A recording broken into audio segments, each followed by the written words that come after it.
Hare Krishna. Welcome to the Q&A session of the Bhagavad Gita series 2021. This is 11th of September, 9/11, 2021. So 20 years since the 9/11. So sober day. Let us start by our Mangalacharan prayers, and then we will dive into the topics of Bhagavad Gita. So I'll share the screen. This is our Veda Base website, and we will go to Bhagavad Gita as it is, introduction, and we will recite these prayers. Nama Om Vishnu Padaya Krishna Pristhaya Bhutale Srimate Bhakti Vedanta Swami Niti Namine Namaste Saraswati Devi Gauravani Pracharine Nirvishesha Shunyavadi Paschatya Desha Tarine Om Ajnanatimirandhasya Jnananjana Shalakaya Chakshurunmilitam Yena Tasmai Shri Guruve Namaha Shri Chaitanya Manobhishtam Sthapitam Yena Bhutale Swayam Rupa Kadamahyam Dadati Swapadantikam Vandeham Shri Guru Shri Yuta Padakamalam Shri Gurun Vaishnavamscha Shri Rupam Sagrajatam Sahagana Raghunathan Vitam Tam Sajivam Tadvaitam Savadhutam Parijana Sahitam Krishna Chaitanya Devam Shri Radha Krishna Padan Sahagana Lalita Shri Vishakhan Vitamscha He Krishna Karuna Sindho Dinabandho Jagatpate Gopesha Gopika Kanta Radha Kanta Namostute Tapta Kanchana Gaurangi Radhe Vrindavaneshwari Vrishabhanu Sute Devi Pranamami Hari Priye Vanchakalpatarubhyascha Kripa Sindhubhya Evacha Patitanam Pavanebhyo Vaishnavebhyo Namo Namah Jai Shri Krishna Chaitanya Prabhu Nityananda Shri Advaita Gadadhara Shrivas Adi Gaur Bhakta Vrinda Hare Krishna Krishna Krishna Hare Hare Hare Ram Ram Ram Hare Hare. Srila Prabhupada ki jai. Okay, so we are doing the Bhagavad Gita Q&A session. Let me quickly review what we discussed yesterday, and then we will go into questions. In the meantime, if you have any questions, please post them to the chat or raise your hand so we can discuss them.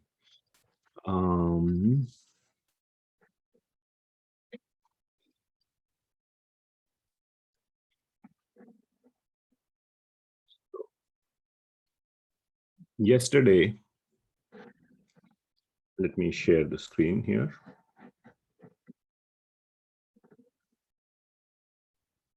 So you can see the screen. So we discussed from verse numbers 39 to 46. So we made progress in terms of 8 verses. And we quickly reviewed that the first section when Lord Krishna starts speaking was Atma Jnana and then Karma Kanda. And after that, I explained that the focus of this section where it is starting is Nishkama Karma Yoga. And we start from Karma Kanda and we go to Nishkama Karma Yoga at a higher level. So Karma Kanda is the animalistic, or better than animalistic, but according to legal dharmic principles leading the life. And then through regulative detachment from sense gratification, one reaches the stage of Nishkama Karma Yoga. So that whole process of regulation is called as Sakama Karma Yoga. And this whole thing, Karma Kanda and Sakama Karma Yoga, is a large part of the section of the Vedas. The Vedas towards the end go into Jnana Yoga, Dhyana Yoga, and finally Bhakti Yoga. So Nishkama Karma Yoga and Jnana Yoga are also closely related. So we discussed a lot about the next section, 39 to 53, and we covered 2 sections out of this, 39 to 46. We covered some very important concepts in 39, 40, and 41, some of the prerequisites, fundamental prerequisites of understanding the spiritual knowledge. And those prerequisites are in the form of strong focus in understanding and strong determination in understanding these spiritual topics. So the couple of things that we focused on were the topics of Sankhya, Buddhi Yoga, Buddha Yukta, and Karma Bandhana Prahasyasi. So I'll just quickly focus on the Karma Bandhana Prahasyasi. Through this process of spiritual elevation, through this process of spiritual engagement, one is able to get free. Karma Bandhana Prahasyasi. Prahasyasi means to get liberated, to get free from Karma Bandhana. So the idea is to perform spiritual progress to free oneself from lifetimes of karmic reaction. So that is the sort of the goal of this spiritual process, to completely cleanse, to completely wash away, to become free from all the karmic reactions accumulated over many, many, many lifetimes. And that is done through Buddhi Yoga, by applying our intelligence. And we discussed a lot about what is the best way of applying intelligence. And we discussed that. So in chapter 5, there is a understanding. So right now in chapter 2, the understanding is by applying your intelligence. How should you apply your intelligence? Chapter 5 is told that we must surrender all our actions to the Brahman. But a higher understanding was given in chapter 9, which we also glanced over. We are going a little bit forward and back, forward and back. And in chapter 9, we discussed how to offer all our actions and fruits of our actions, results of our actions, both to Lord Krishna himself. And beautiful verses 9.27 and 9.28 we discussed, where in 2 verses, Lord Krishna is saying, just do all your actions as an offering to me, and then you will be freed from all the auspicious and inauspicious, Shubha, Ashubha, both kind of phala. You will become free from both kind of reactions of all such actions. So Nishkama Karma Yoga and Bhakti Yoga are very similar. The only difference is in Nishkama Karma Yoga, one does not just desire the fruits of his action, but a Bhakti Yoga goes one step ahead. You don't keep the fruits to yourself, but you offer it to Krishna. Nishkama Karma Yoga, you just give up the fruits. So it is like Srila Prabhupada gives a very nice example that Nishkama, if somebody finds a wallet on the street, somebody's wallet has fallen down. Of course, karma kanda or animalistic propensity is to take the wallet, take the money and enjoy. So that is one level. Nishkama Karma Yoga level is that, oh, you say, I don't want the wallet. I'll just leave it here. I will go my own way. It's not my wallet. I will not take it. That is like Nishkama Karma Yoga. Offer the same to Krishna is Bhakti Yoga, the owner of the fruit. The owner of all work and all fruits is Krishna. Everything is coming from God. So in that sense, the one who sees the wallet on the street, he says, oh, somebody has lost the wallet. He will open the wallet. There is an ID card in the wallet. He looks at the ID card and sees, oh, who does this belong to? Let me go and give the wallet to him. So who is better? One who just left the wallet on the street, or one who picked it up, found out who is the owner and gave the wallet to the right owner? Obviously, the second one is better. So that is Bhakti Yoga, that we do the work, we get some fruit, but we realize that this fruit is not really ours. It belongs to Krishna. We offer it to Krishna. So that is like the second analogy. And Krishna is so kind, he will say, no, no, this is very nice. You've brought it back to me. You keep it now. So the devotee gets to get it back as prasad, as Krishna prasad. So that is prasad.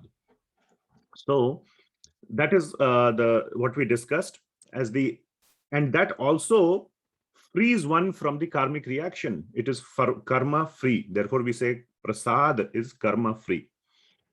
So we discussed all that. Then we also went to 2.40, where we discussed the verse Neha Bhikrama Nasho Asti Prattivayo Na Vidyate, that one should Any small progress in this spiritual aspect is not lost.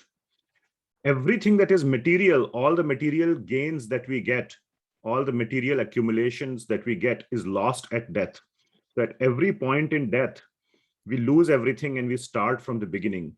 But so the wealth or material property is like the black line here on this graph.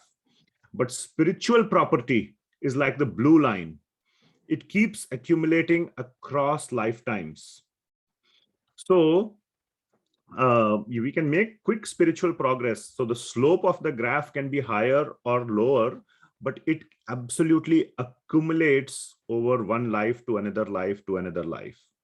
So that is what we discussed. So one must perform spiritual progress in this life. And even if one is unsuccessful fully to reach the finish line, one continues from that point in the next life. And this topic will be dealt with very detailed in 6th chapter. So like that, and then we came to verse number 2.41, where we discussed about focus. Vyavasayatmika buddhi ekeha kurunandana. So one who has resolute purpose, who is determined to make spiritual progress, to become free from this action and reaction, from all the karmic bindings, one focuses himself fully to that purpose. And we discussed how even for some material purpose, one life is too short. To win a Nobel Prize, you know, people don't generally win 2, 3, 4 Nobel Prizes. And that too, they win it at the end of their life. It takes a whole lifetimes of work to do something great. And spiritual progress is the greatest thing. Material progress is very easily obtainable. Even some demons get material progress, like Ravana, Hiranyakashipu. They became materially very, very progressed, very intelligent. But spiritual progress is even beyond that. And therefore, one human life, one should not think that I will do material progress and spiritual progress together. Or I will have a lot of material hankerings, material desires. Ye bhi chahiye, wo bhi chahiye, I want this, I want that, I want that. And by the way, I also want spiritual progress. That is very, very hard. And therefore, one should not focus on sense gratification. And not focus on sense gratification, even the one given in the Vedas, like we discussed. So the Vedas describe this a lot about this dharma, artha, kama process, but one should not focus on that. And Lord Krishna says that one should not focus on such portions of the Vedas which are simply talking about the karma kanda portions. So even though one may be following the Vedas and rituals and practices given there, the consciousness that one may have could still be completely materialistic. Even Ravana did a lot of sacrifices, lot of rituals based on the Vedic writings, based on the Vedic scriptures, and he got a lot of benedictions, but his mentality, consciousness was completely materialistic. And therefore, whatever principles he followed in the Vedas were purely karma kanda principles. He got the benefit, but ultimately, because his consciousness was so corrupt, he got defeated. So we discussed that one should not focus on the karma kanda portion of the Vedas. One should focus on the yoga portions of the Vedas, and especially bhakti yoga portion of the Vedas. So one should start giving up material attachments. This verse number 2.44 is extremely important. Because it says that one who is too attached to these materialistic propensities is very hard for such a person to make spiritual progress. Bhoga Aishwarya Prasaktanam. So one who is too much into Bhoga Aishwarya, into enjoying the material nature or the things provided by material nature, should start reducing those. Now, I want to add that it is not like devotees or who are bhaktas, they have to go hungry, they have to lead very austere life. That is not the case. We will study in the 9th chapter. The devotees lead a very, very happy life because Lord Krishna gives them everything that they need to perform their bhakti. And they very happily and joyfully perform the bhakti. So there is a lot of happiness, lot of joy in the bhakti process as well. It's not a very austere process. It's a very happy and joyful process. But one does not have any attachment to the material objects. So we discussed that. We discussed this one saying, start to train your mind to let go of everything that you fear to lose. So basically, we have all these attachments, and attachments are the ones that we fear to lose. In that story of the 3 stone carriers, which I had asked you to listen, it's there on the Gita PDX folder. There's an MP3 that I invite all of you to listen, and many of you have already listened. It's about our attachments and letting go of our attachments. In that story, the stones were the attachments. So start to train your mind to let go of everything that you fear to lose. Everything that is your attachment, you should be willing to give it up. Completely willing to give it up. And in the later part of the 2nd chapter, we will discuss what do you replace it with. One replaces it with objects that are used to please or to offer to Krishna. And those objects are also very sweet. So like a parent, he can give up his own enjoyment, but he derives enjoyment from the things that please his child. So parents are very happy. They like to take the child to this birthday party, that birthday party, that birthday party, this soccer match, football match, cricket match. But they also get to enjoy because the child is enjoying. In the same way, the devotees also enjoy in things that are pleasurable to God. So there is a lot of enjoyment, but there is no sense of personal enjoyment.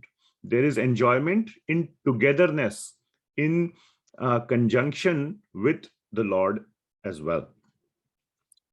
So these are the kind of things that we discussed. Yeah, so that's where I will stop. It is 10:20 here. So we spent 20 minutes to review the content of the yesterday's class.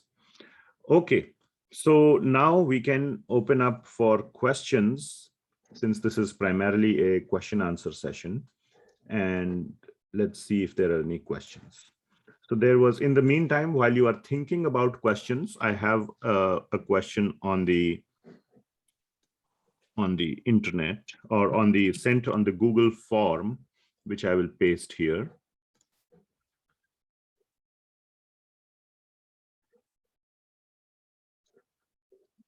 I'll make it bigger. Okay, 1 second. I need to open my iPad so I can use the pencil. And in the meantime, you can read the question.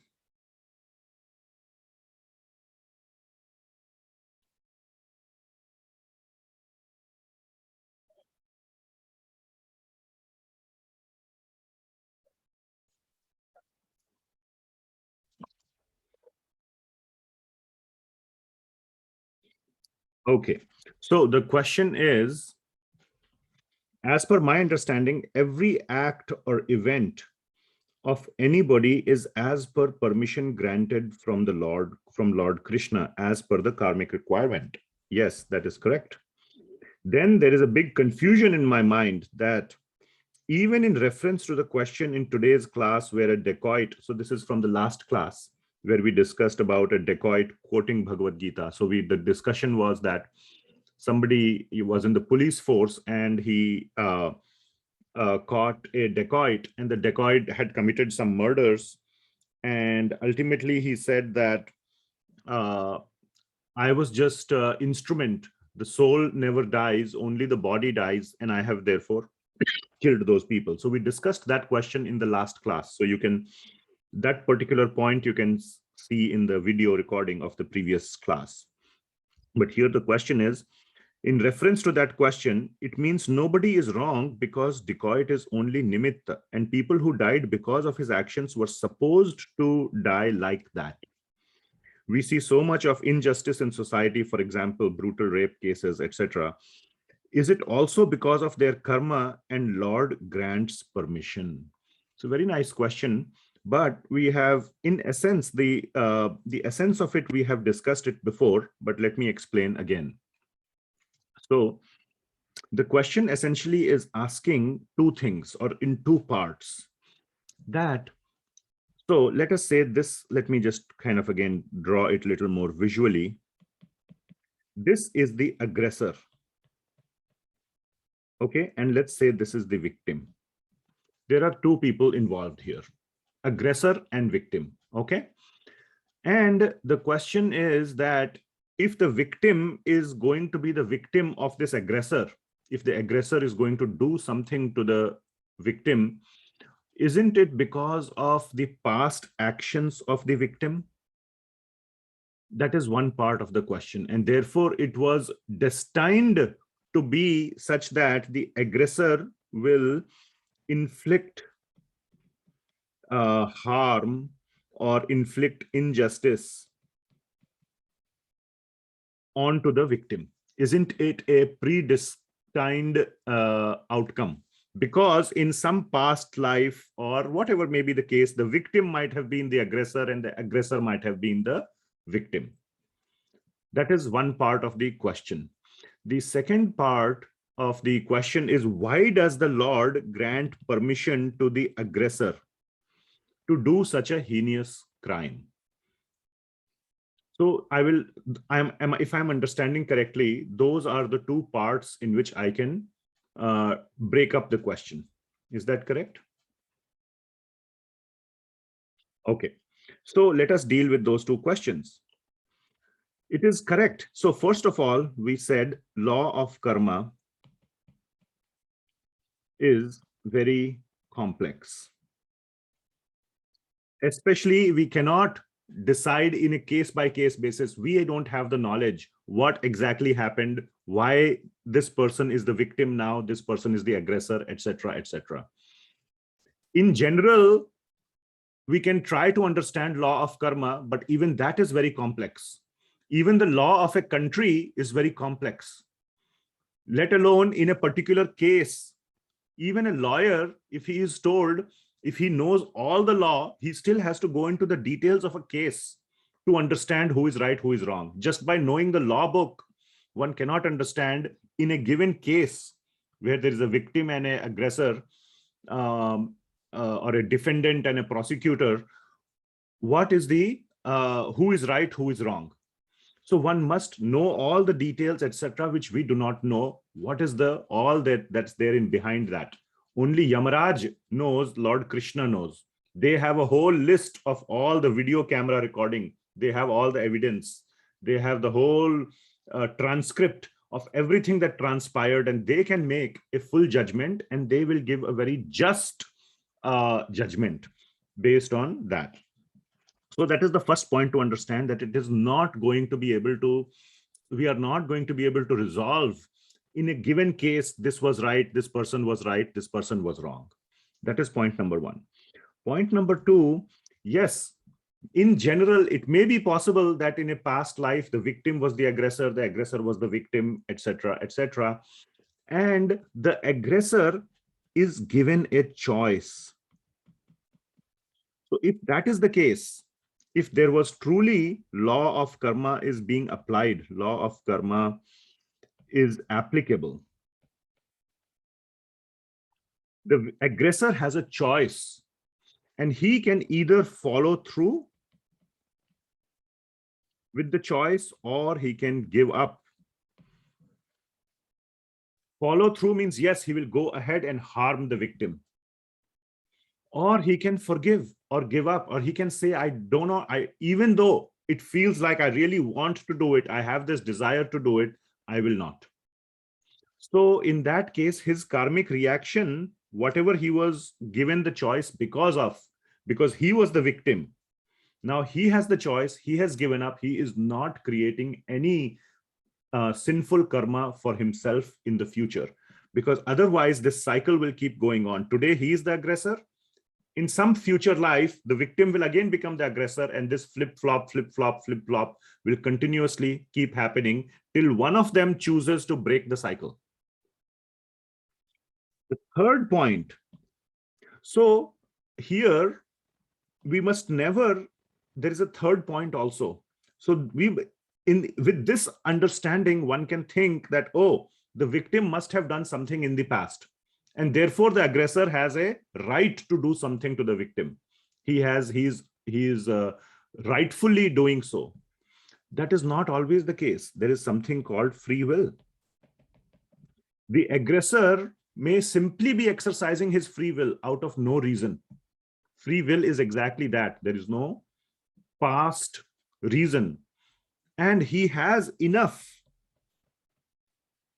pious credits. He has enough pious credits so that the Lord will allow him to follow through with his free will to harm someone. Just like Ravana or Hiranyakashipu, he did thousands, tens of thousands of years of tapasya. If we will sometime in our Bhagavatam classes go through the pastime of Hiranyakashipu and Prahlad Maharaj.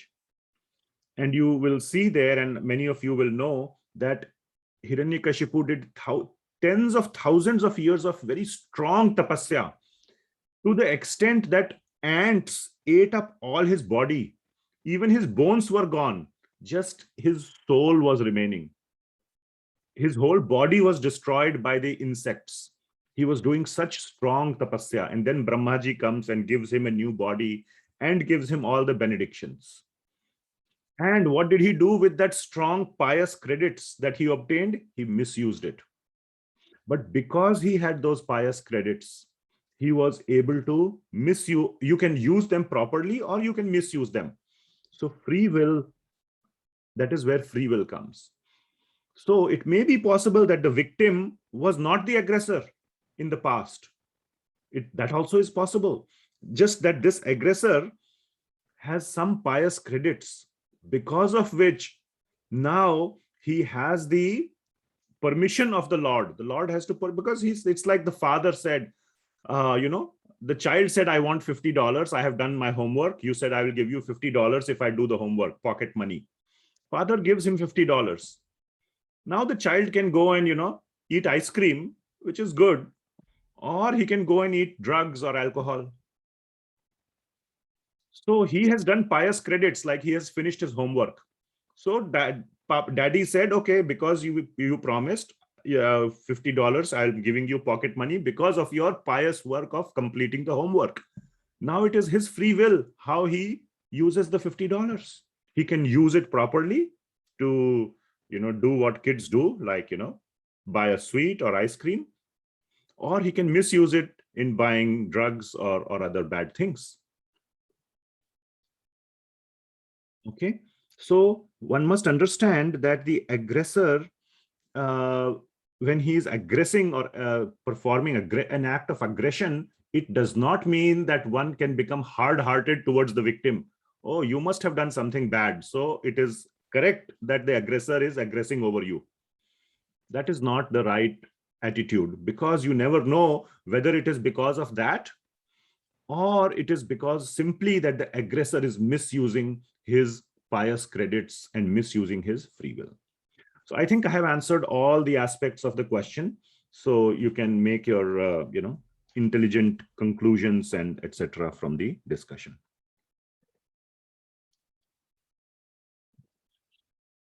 Okay, there was a hand raised and then there is a question on the chat. So hand raised, we will go next. Hello, Prabhuji, namaskar. Hello, Hare Krishna, namaskar. Hare Krishna. I am Tripti yes. from UK. I have a question. We Sanatani people worship Lord Krishna, but the people like atheists, communists, or the people of other religion, they do not follow Krishna. They don't worship him. So will they be liberated from their karmic reactions? Yes. So, so can you say the question again? So you said something like Vaishnavas worship Krishna. No, means so we Sanatani people means we most Sanatan people, Vaishnavas, yes. yes, we worship Lord Krishna or any other god. Okay, but the people who are atheist or communist, they don't believe in religion, or people of the other communities, they believe in other god. So my question is that will they be liberated from their karmic reactions? Okay, very good question. So let me answer that question. So you said worship Yes, Krishna or any other god. or other god. That Yes. is one part of the question. Hmm. Versus atheists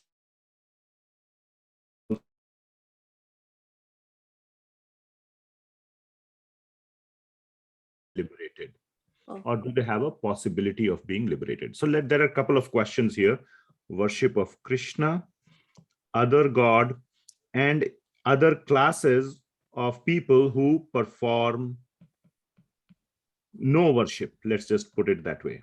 Okay, means other god I wanted to people of other religion. Other religion. Okay. Yes. That is another sub part of. So let's deal with all these aspects. Okay. So worship of Krishna. In Bhagavad Gita, Lord Krishna gives very clear instructions. What is the meaning of worship? Why worship Krishna? Who is Krishna? And what are the other avatars or incarnations of Krishna as well? All those are referenced, or in some less detail, only pointers are given, or some aspects in great detail, like how to worship, why to worship, what is the meaning of liberation, etc., in much greater detail. All those details are available in Bhagavad Gita. We will go through that during the duration of the course. All right. So worship Krishna. If one follows the principles of Bhagavad Gita, will they get liberated? Answer is yes. So your fundamental question, I will put it here in red color, is will these kind of people be liberated? These various categories of people that we have highlighted above, will they be liberated? That is your question. So answer to this part is yes. One who properly worships Krishna according to Bhagavad Gita, yes. Okay, that is one part of the question. Let's deal with another part of the question, which is other gods and other religions. Okay. Now, other gods can be into two categories: Devis and Devatas. The term God is a English word. There is has to be further categorization of within God. And there are so many gods in Indian scriptures, or not Indian, I should say, in Sanatana or Vedic scriptures. But they are categorized into two aspects, Devis and Devatas, which Srila Prabhupada translates into demigods because he needed a different word. God is reserved for God. Devis, Devatas are demigods or Devis and Devatas. They are not God. What I mean by that is there is this concept called Vishnu Tattva. There is a Tattva called Vishnu Tattva, the element which is different from Jiva Tattva. Okay? And there are some other tattvas as well. So this is not just binary, Jiva or Vishnu. There are other tattvas as well, which we will not go into details right now. But Vishnu Tattva are all the bona fide incarnations of Vishnu. So Krishna. Now, Krishna is not an incarnation of Vishnu, but we can just say for today's topic that he is. Krishna and Vishnu are one and the same person. So are all they are the same tattva. So Lord Rama, Lord Narasimha, etc., etc. There's a very, very, very long list. Okay, they are all, so same principles as of Bhagavad Gita will apply here as well. Yes. But if one is talking about Devis and Devatas, demigods, like yesterday was Ganesh Chaturthi, Lord Ganesha is not Vishnu Tattva. So Lord Ganesha is a very, very respected Devi and Devata. He's a Devata, but he is not Vishnu. Okay. So by worshipping the Devatas, we become materially elevated. And the purpose of the Devis and Devatas is to take us through that gradual process of elevation so that we can come to the stage of bhakti. So that is the purpose of Devatas. But many people, they just worship the Devatas so to get the material benefits, then they enjoy the benefits and then they forget the Devatas. Chalo, apna rasta napo. Abhi mil gaya. Like, you go to, before the exam, you go and give $11 to the Devi Devata. They help you to pass the exam and then you forget. Then you don't even remember the address of the temple. Oh, temple, which temple you're talking about? There is no temple here. Same temple where you went and worshipped so that you can pass the exam. Oh, which exam? I forgot. So everybody forgets. After you get the benefit, you forget. So that is the problem with people worshipping the Devatas, because Devatas are very liberal. They give the benefits, but they expect you to properly use the benefits. We misuse the benefits and forget the Devatas. Anyway, so the answer is for the Devatas, maybe. Maybe. Depending on one's consciousness. If he properly utilizes the benefits given by the Devatas, then yes, otherwise no. Then we will come to the other religion aspect of it. So we'll go to the next slide.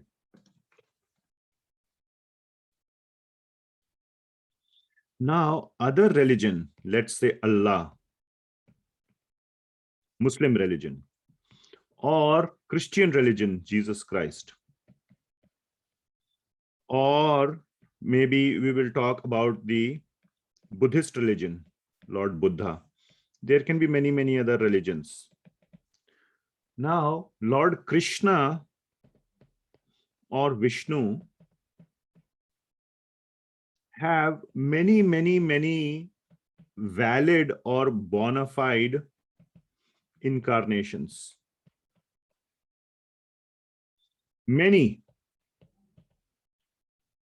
bona fide incarnations. Not all of them are mentioned in the Vedas or in the Vedic scriptures. Not every single one is not mentioned. So we do not know which of these are the bona fide incarnations as per the Vedic literatures. But other great saints, other great prophets have come and given us the knowledge. So it may be possible that these are, now Buddha is, by the way, mentioned. He is definitely mentioned in the Vedic scriptures. He is a very, very, very bona fide incarnation of Lord Vishnu. So there is no problem there. But it is certainly possible that Jesus Christ, Allah, are all none other than Vishnu themselves. It may be possible, just that they are not mentioned in the Vedic scriptures by their specific names. But that does not mean we should disregard them, we should disrespect them. Other prophets like Muhammad has come. Jesus Christ himself came. Now, Jesus Christ never said, I am God.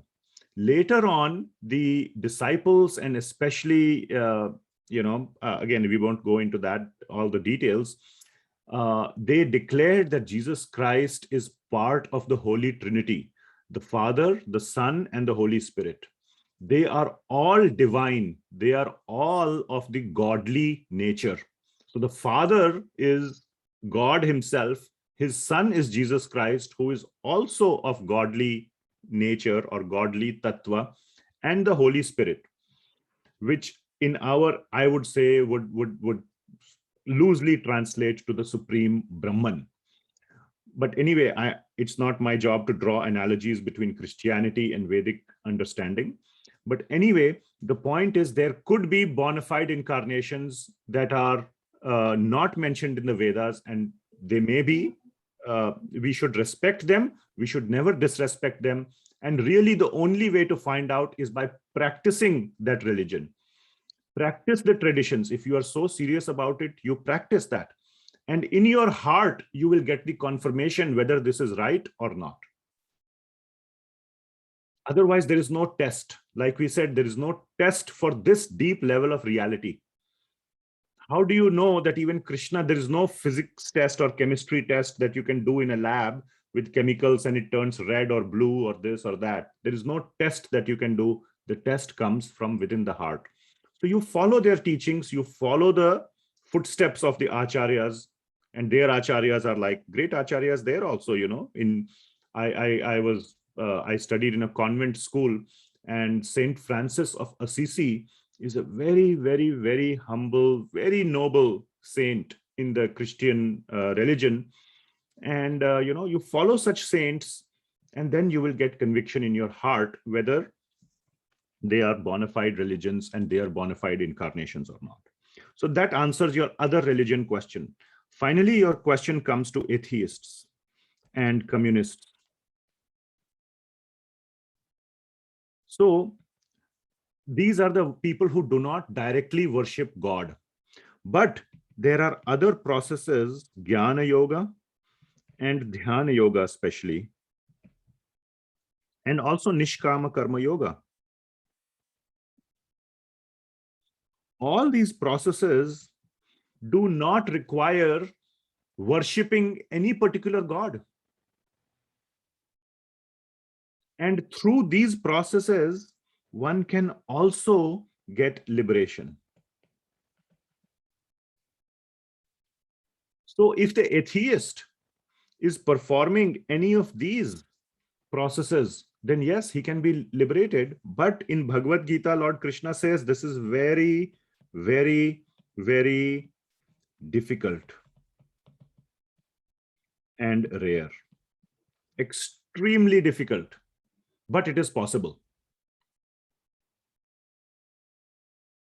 And if these processes do not require worshipping or surrendering in love or offering any objects of love or any kind of worship to any god. And that is certainly possible. Okay. So I hope that answered all aspects of your question. Do you have any follow-up? Okay, thank you. I got the answer. But what does not lead to liberation is indulgence in sense gratification.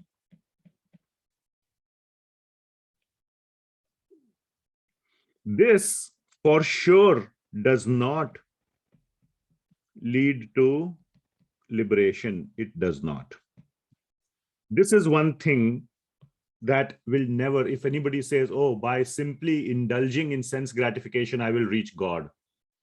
By being surrounded by apsaras and women and wine and women, I will reach salvation. All that is bogus and all that is nonsense.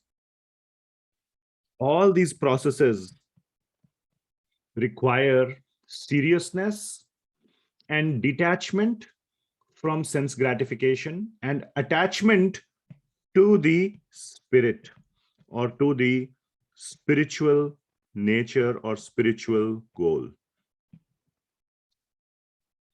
May or may not be related to God or worship of a God, but it is very opposite to sense gratification. So giving up sense gratification is common across all processes.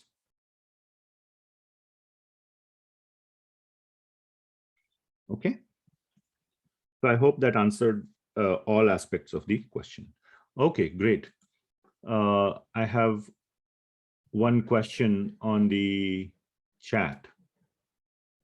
So I'll copy this. I have not read it yet, but it's a long one. I'll copy it here so you can read it.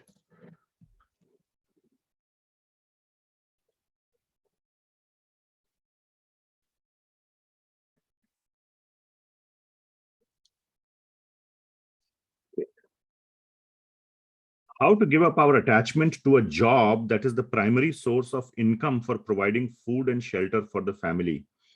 In reality, in today's world, only money talks at the end of the day. for which we need the salary income, and that is often dictated, influenced by cruel bosses. Okay, there are a lot of assumptions in this question. So let me try and answer this. So, how to give up our attachment to a job that is the primary source of income?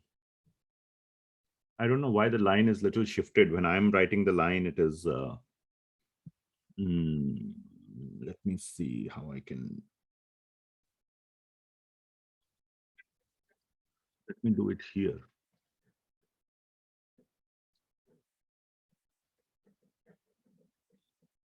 So this is one part of the question. Okay. Why it's not coming here? Interesting. Anyway, okay. And the second part of the question is, only money talks at the end of the day. And the third part of the question is, influenced by cruel bosses. So let's deal with these three topics. So the first answer is no. No need to give up family maintenance. We will discuss this in Bhagavad Gita chapter 4.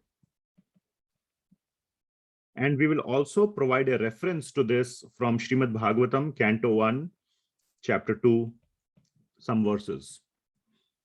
Family maintenance or maintenance of the body and the body of the loved ones is called Gauna Vidhi.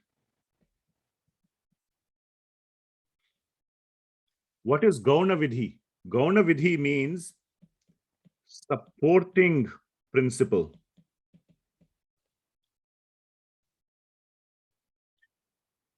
Gauna Vidhi is there to support what is known as Mukhya Vidhi,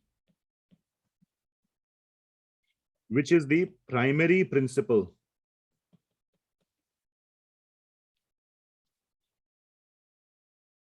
Okay, so one must always understand that there is a Gauna Vidhi and there is a Mukhya Vidhi. Vidhi actually means process. So we can say supporting principle / process, and Mukhya Vidhi is primary principle or process. The Mukhya Vidhi is spiritual elevation or bhakti. As per the Bhagavad Gita, Bhagavad Gita is a textbook of bhakti. So spiritual elevation through bhakti.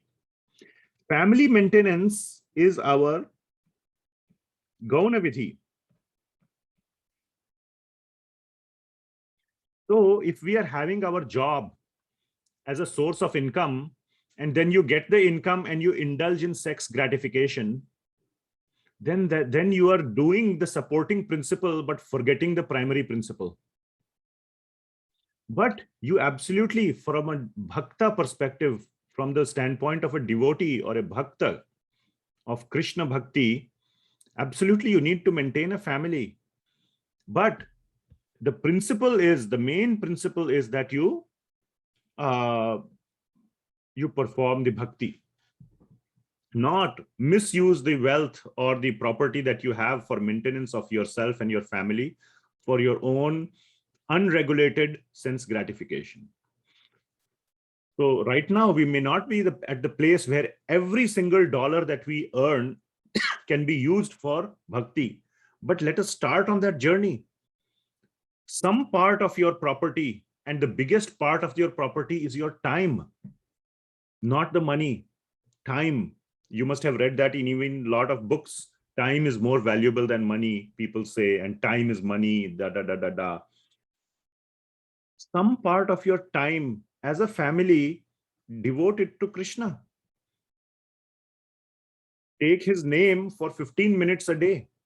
Just take his name, sing a bhajan, do some kirtan, sit in front of a big picture. There are so many pictures of Krishna you can download. We also give out calendars with very beautiful printout. All those things are available. Do some bhakti to Krishna for some time. It does not mean you have to give up your source of income. So many devotees of Krishna were grihastha devotees. They had a means of livelihood. Arjuna is a grihastha to whom Bhagavad Gita is being spoken. He is a grihastha. He has a wife. He has children. He has to maintain a family. End of the day, he became the king, or not a king basically, but Yudhishthir Maharaj became the king. But he was part of the royal family, responsible to run a country or run the whole world. So he was a grihastha. So it does not mean that one has to give up the family maintenance. So that is answer is no need. As long as you are clear that I am using at least part of my property, part of my earnings in my bhakti. Only money, second, let's talk about only money talks at the end of the day. That is not true. You may have only come across people who are very money-minded. In that case, try to get away from them. There are a lot of people who are very kind-hearted. For them, money is not the only thing. They may not have strong astha or faith in Krishna or God, but people do realize that money is not everything. Money comes and money also goes easily. People have seen that. Even people who have nothing to do with God, those who are sensible, they realize money is not everything. I have been fortunate to be associated with some people from the academic profession. I talk a lot to some professors of some local universities, and I have good friendship with such people.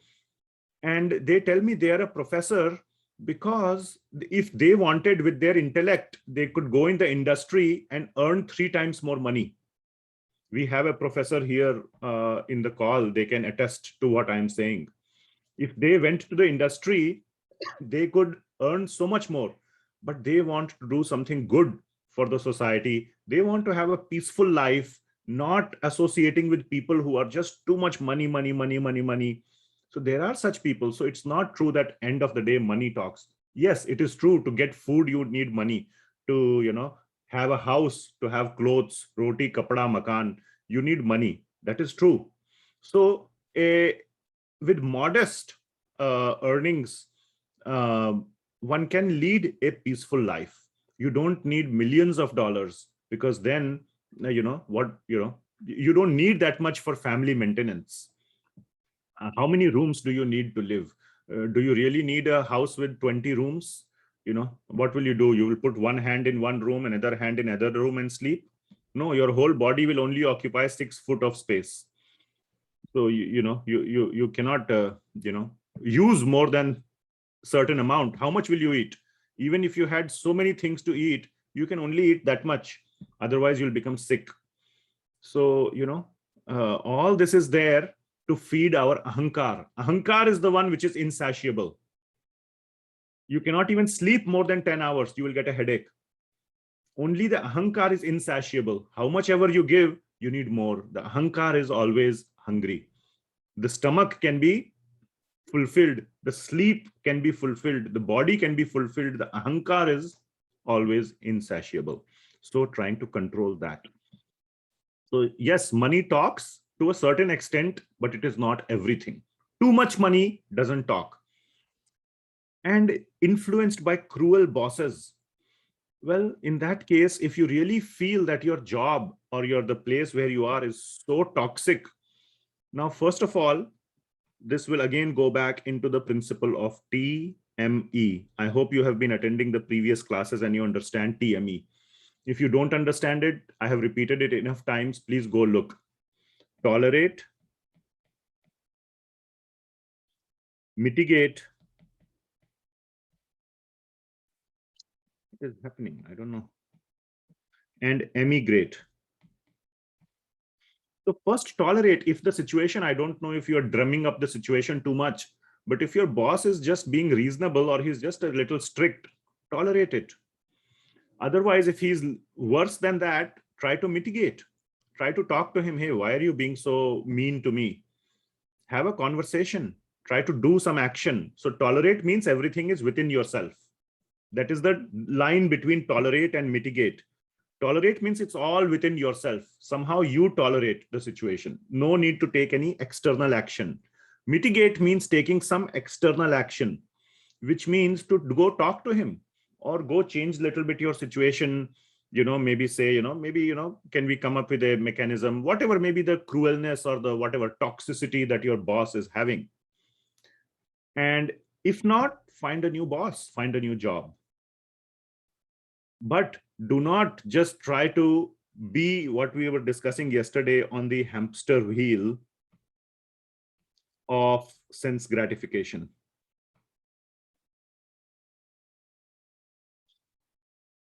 Do not be on the hamster wheel. No, I just have to just work so that I can get 2 times bread. Srila Prabhupada gives this example in Bhagavad Gita of a donkey.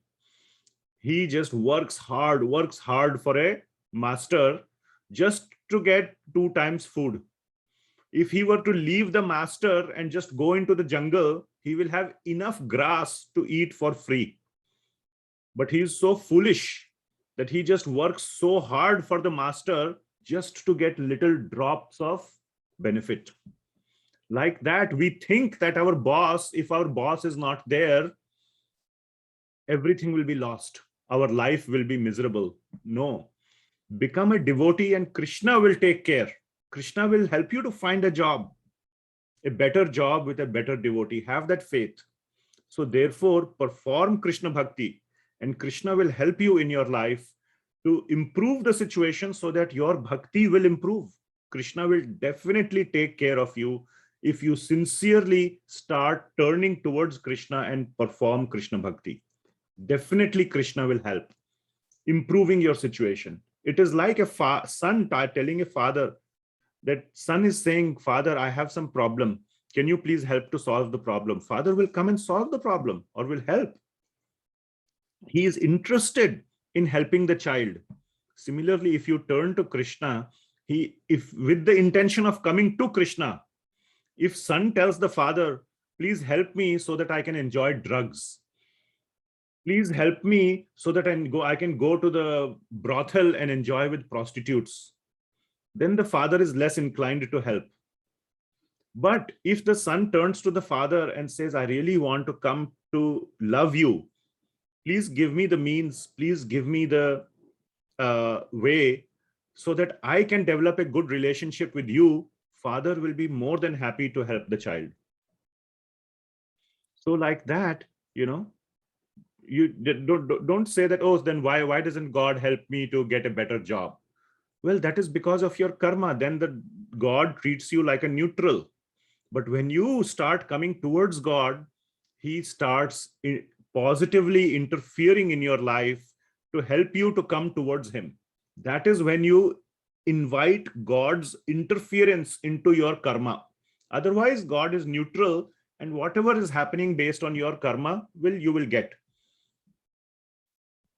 Lord personally interferes when you are interested in developing a loving relationship with him.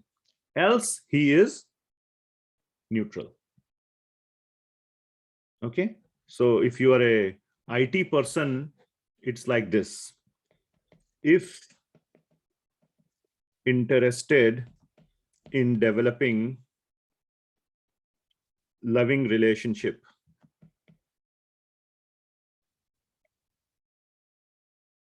with Krishna, then Krishna interferes with your karma and helps you to rise above karmic reactions. Else, Krishna remains neutral and lets law of karma enact.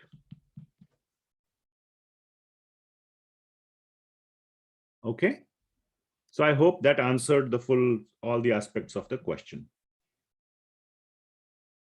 Okay. Okay. Any other questions? I see Tripti Mataji's, your hand is raised, but that is probably because of previous question.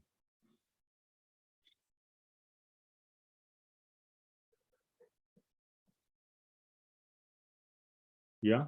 Okay. The hand went down. Any other final questions? We are actually already past the time limit.